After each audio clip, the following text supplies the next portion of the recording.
The wait is almost over. This Sunday, the biggest stars in cinema will descend onto Hollywood for the 96th Annual Academy Awards. But who will be taking home those coveted trophies? Here to give us her predictions is Rotten Tomatoes Awards editor Jacqueline Coley, everybody. Hello, hello, hello. Let's get right into it. I want to talk Best Actress. There's Annette, Lily, Sandra, Carrie, Emma. Who's winning the Oscar? Listen, it's got to be Emma Stone. I will say this, my heart is telling me Lily Gladstone, but my mind is telling me Emma Stone, and so I've got to go with Emma Stone. What she did in Poor Things was just transformative. She went from a child to an adult and goes through every facet that you can see through that, and she shows a lot. So for nothing else, I think she deserves the Best Actress. She really does, but I'm telling you guys right now, Lily Gladstone is giving her a run for her money. It's not going to be an easy win for her. It isn't, and I will say Lily won the SAG, but Emma won the BAFTA, and I just feel, look, I'm thinking of Chadwick Boseman, and that's where my heart was, the same place it is with Lily, and I know a little bit better. I can't have my heart broken again. I hope it does, but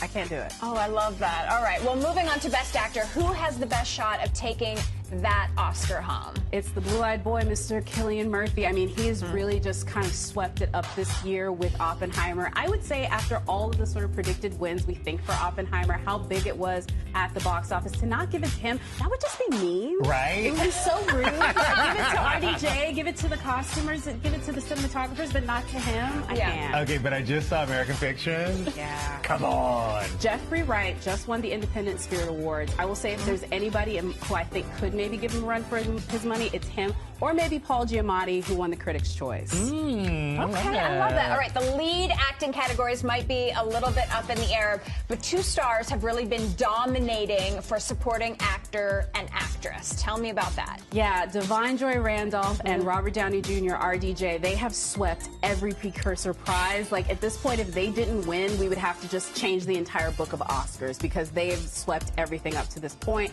and I think they're really deserving for both of their roles in Oppenheimer and The Holdovers, respectively. And we love an RDJ award show moment. You know, I he's going to make it fun. I do. I love it. I think he's going to get emotional. Oh, I really? do. Yeah. I mean, they're titans. Is there anyone else that you think could possibly pull off a big upset? I mean, I would love it if his Avengers co-star, Mr. Mark Ruffalo, did it. I mean, he was peacocking all the way through Poor Things. That would be such a great win for him. And maybe Danielle Brooks for The Color Purple. I think what she did in that film, being the only nomination, clearly Academy voters said this is one we want to reward, but I'm sorry, nobody's taking it from these two. I know, and I wish, they would have gave her more of a push, but this girl has so much time under her belt, like she's just starting. Yeah, she's in New Zealand making movies. She's fine. Now, let's move on to the biggest award, and when I mean biggest because there are 10 incredible contenders, but only one can win for Best Picture.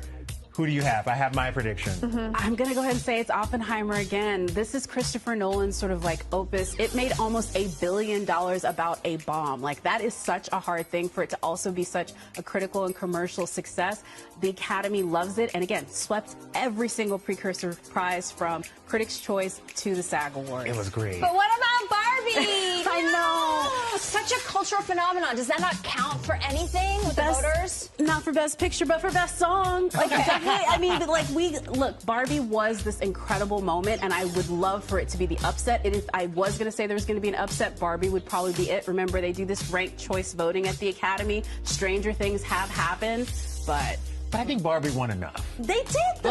Like $1.46 billion. Right. Like, they changed the conversation. We've gotten words added to the dictionary.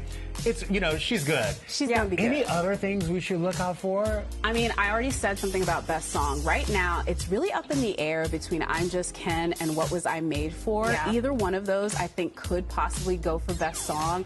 And honestly, I'm really just excited to see what Jimmy does, because, he's got the jokes, He's always doing it. Well, I think it's big. And we're hearing that, speaking of song, that Ryan Gosling is planning something massive, like 75 shirtless men and Jacqueline, Kens. can it be my birthday? Let me tell you, I was at the Academy as they were prepping for it, doing the rehearsals. This is going to be one of the biggest Oscar moments you've ever seen, this performance, I'm Just Kidding. Dancers, singers, him belting it on this stage. Tune in, y'all. Tune I'm really excited. in. I'm excited for Billy, too. I really do love that song. No. I think it's a very special song. So So either way, it's going to be a good time. Yep. And you know we love you when you're here. I thank you for having me. And like Jacqueline said, tune in because E's Red Carpet coverage kicks off this Sunday at 4 p.m. Eastern.